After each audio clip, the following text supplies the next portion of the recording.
What if love could hammer itself into iron and still be broken by a single word? What if silence could burn hotter than the forge, hotter than the August sun beating down on the Carolina marshes? Some debts lie quiet, waiting in ledgers, waiting in walls, waiting in the marrow of those who have been wronged. A plantation house gleamed white against a sky swollen with storms, but its silence was already cracked. The year was closing on the 18th century. The Low Country steamed with fever. Mosquitoes clung like smoke, and the rice fields rippled under the pull of the tide, their green surfaces hiding rot. Inside the manor, candles guttered though no wind moved. Outside, Spanish moss swayed like old women's hair. The overseer's bell clanged at dawn, and the doctor made his rounds, speaking of humors, of bloodletting, of remedies that never worked. Yet beneath the ordinary rhythm, work, worship, whip, something had begun to fray. Josiah was the blacksmith, the one who listened more than he spoke. His back bore scars like handwriting. His shoulders carried both labor and memory. When he worked, he seemed to lean into silence as though it were an anvil, steady, immovable. Sparks leapt from his hammer like stars from a private sky. Some said he could bend metal without striking it, only by staring long enough. Others whispered he walked barefoot across the hot iron as if it were a pond in winter. He kept a tin box tucked near the forge, bone dust, perhaps, or ash. Nobody asked. Lady Catherine was mistress of the house. Widowhood wrapped her like a cloak, fine silk woven with ice. Her posture was a sermon of restraint. She smiled in public, but the smile never reached her eyes, which were sharp enough to slice silence in two. She moved as though rehearsed by generations, each step precise. Yet in quiet hours, she lingered near the staircase, where one board creaked in a rhythm too close to a heartbeat. She was said to weep, but only where mirrors could see. Life carried on until milk soured before it touched the tongue. Dogs whimpered at the well. Locks bloomed green with rust though they had been polished the day before. A child burned with fever while the doctor muttered about air and swamp vapor. The parson dismissed whispers of curses, but still he tapped twice on the pulpit wood when nobody watched. Fishermen swore they saw footprints where no boat had landed, as though the marsh itself had learned to walk. At midnight, Catherine began to hear tapping. 9 times, then once. The rhythm returned each night, patient as tidewater. One dawn she found a single nail laid on her pillow, clean and cold, shaped too neatly to be chance. When she breathed against her mirror, no fog appeared. Winter a year before had written the real story. Behind a hidden door, by the light of a single candle, 2 hands found each other across the gulf of law. Josiah's touch was steady, hers trembling. Their secret carried the heat of a forge, the hush of tidewater, until it was discovered. Voices rose. A blow was struck. Then came her command, delivered without flinch. Make an example. Iron obeyed. Screams folded into rain. They said he crawled into the swamp, that he died there. The ledgers marked only, tools replaced. But old women at the riverbank told another truth. The marsh does not keep what the land rejects. Now, on the torn edge of the estate ledger, beside the place where Josiah's name had once been written, a single word was scratched in thin strokes of metal. Soon. A year passed, yet the air remembered. Dust gathered in corners no broom could touch. The rice swayed in its marshy cradle, whispering as if rehearsing a story nobody wished to tell. Lady Catherine walked through her house with tighter steps, her skirts whispering across polished wood. She had buried her guilt under porcelain smiles, yet the ground had begun to give way. For 6 months, the house would learn 6 ways to bend beneath a hammer's echo. The first month began with sound. At dawn the ruined chapel's bell tolled once, though its rope had rotted into strands of dust. The maid swore the air shook, though no wind stirred. On Catherine's doorstep lay 6 nails in a crescent, unblemished, cold to the touch.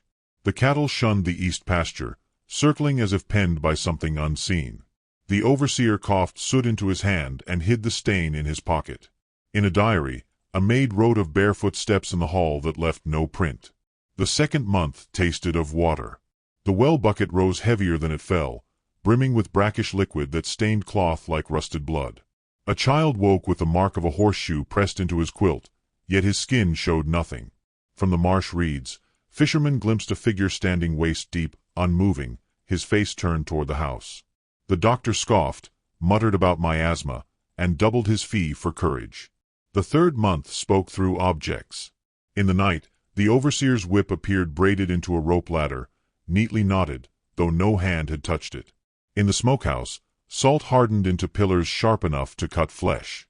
Lady Catherine heard a voice behind her whisper, "Count." She spun, but found only the grandfather clock, its hands frozen at 6. The parson announced a fast yet gorged himself in private, crumbs scattering across his sermon notes. By the 4th month, iron rebelled. A branding iron placed in the hearth remained cold, refusing flame as though memory itself had hardened it. Letters Catherine penned to distant kin vanished before reaching town, but their seals reappeared pressed upon her mirror, crimson wax staring back at her face.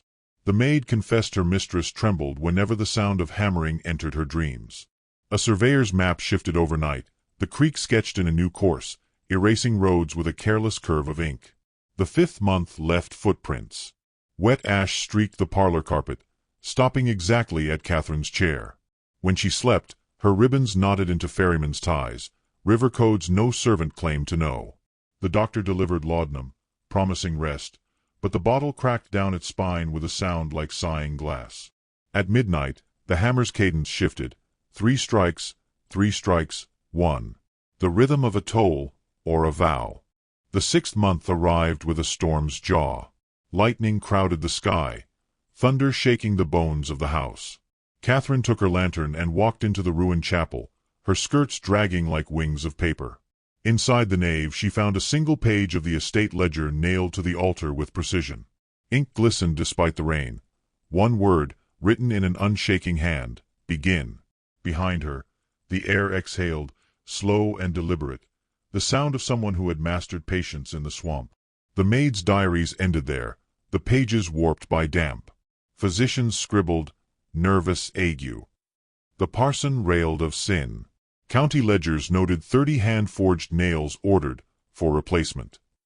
Oral traditions braided a tale of a vow miscounted, a debt enforced by stars. But the anvil's voice, ringing across night air when no fire burned, declared what the written word refused. Judgment had already begun. The storm came not as weather but as verdict. The sky was iron, it seemed splitting with white fire. The chapel ruins crouched against the marsh like a jaw waiting to close. Lady Catherine stepped into the wind with a lantern held high, though its light quivered against her wrist. She wore no cloak, rain slicked her hair against her temples, streaked her face like ink across parchment. She had told herself she came to prove courage, but fear bent her spine. Inside the nave, foxfire glowed along stone cracks. The altar dripped with water that had no source. On it lay the torn ledger page, nailed through the heart with a single spike. The ink upon it did not smear, though rain fell freely. One word, black and steady, stretched across the paper, "Begin." Her breath caught, not because of the word, but because she felt it listening to her. Then came the sound, slow steps, weight measured, not hurried. The air filled with the scent of iron cooling in water, sharp as blood, final as a bell toll. From the far shadow of the nave emerged Josiah, or what remained, or what the marsh had remade. His shoulders were bare, scars glistening like rivers under moonlight. He carried no hammer, yet every step rang as though the earth itself struck steel beneath him. He did not touch her. He named her debts instead. 6 of them, spoken without haste. The order given in anger, the scream ignored, the chain replaced, the doctor rewarded, the parson thanked, the ledger balanced though truth was absent. Each debt weighed heavier than iron. His voice was neither loud nor soft. It was simply certain, as though the marsh had taught him patience that no fire could consume. Catherine lifted her chin. She wanted to speak denial, but her mouth filled with silence. He placed before her 2 choices, both simple, both fatal in their own way. She might confess in her own hand, writing the truth upon the torn page, and nail it where all could read. Or she might walk into forgetting, a mercy without memory, where the marsh would take her name and her shadow both. The pen lay on the altar. She reached for it. It would not write. Ink dried at the nib until she whispered his name. Josiah. The storm hesitated, listening. When she pressed the pen again, ink flowed, though it blurred with the tears she would not admit were hers. Her hand shook, but the letters stood clear, a confession not of guilt alone, but of a love twisted into betrayal. Lightning struck the anvil stone embedded in the chapel floor. The sound rang like a wedding bell shattered into fragments. The lantern fell, yet did not go out. It burned cold, blue-white. When the light returned, 2 sets of footprints circled the nave. They crossed in a figure 8, endless, until both vanished into the wall where no door had ever been. By dawn, the villagers found only the page, signed, Rainstreet, but intact. The parson refused to pull the nail from the wood. The doctor muttered of hysteria and added his own name beneath hers, as if medicine could seal a lie. Catherine's shoes were discovered on the tidal flats, toes pointing to sea. Some swore Josiah ferried her to the barrier islands and left her there to walk until the tide judged. Others whispered she returned with him, her shadow gone, her silence complete. The plantation rotted. Rice dikes slumped. Oak split under one final bolt of spiteful lightning. Children in later centuries dared each other to touch the chapel stone.